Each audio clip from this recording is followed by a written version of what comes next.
Я лежал в постели и не мог заснуть. Я был один дома, в тихую безлунную ночь. Я ворочался, пытался найти удобное положение, но все равно мне было неспокойно. Что-то сегодня ночью было не так.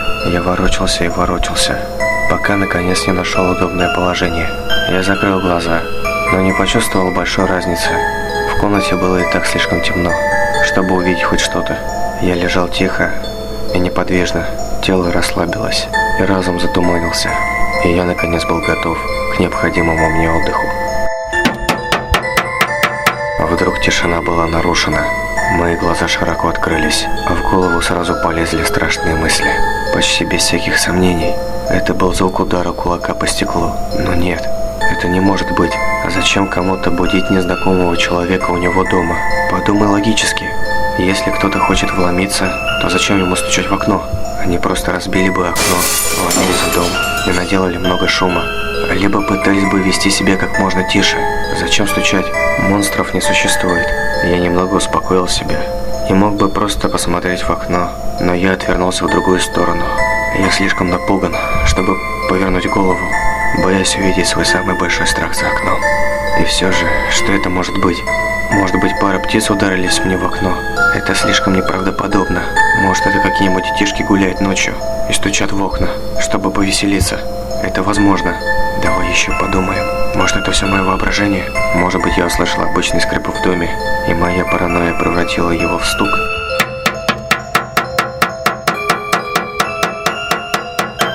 Нет, определенно это не мое воображение. Эти чертовы дети постоянно шалят.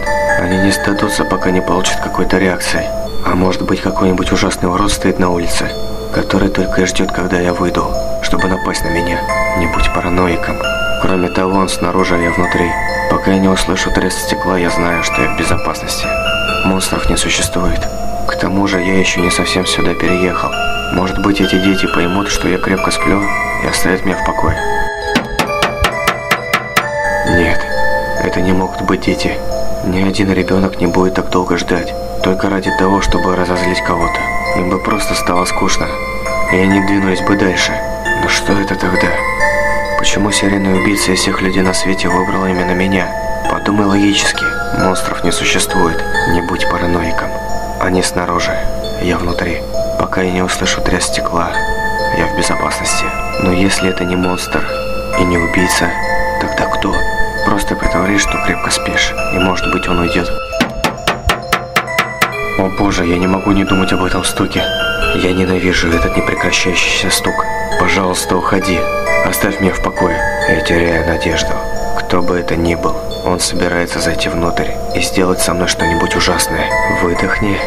Теперь сделай глубокий вдох. Я ощущаю, как сердце выскакивает у меня из груди. Просто расслабься. Монстров не существует. Помни, они снаружи, ты внутри. Пока не услышу треск стекла, я в безопасности. Повторяй это. Не позволяй страху победить себя. Просто делай вид, что спишь. Не шевелись.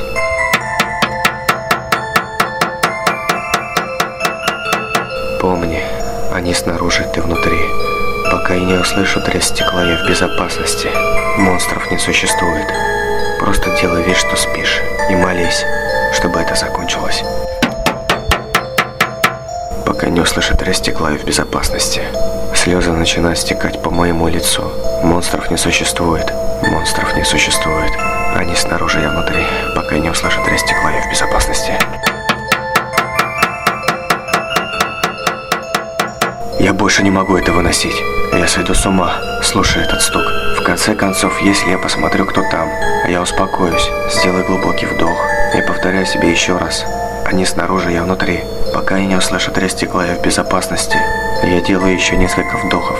Мое сердце стучит с такой силой, что готово вырваться из груди. Я медленно поворачиваю голову к окну. Мое сердце останавливается, и я слишком напуган, чтобы кричать или пошевелиться. Я повернулся к окну и увидел бледную фигуру со светящимися глазами, смотрящими сквозь меня, прямо мне в душу. Ужасная ухмылка расползается по его лицу. Все это время оно стояло внутри, стуча в мое окно.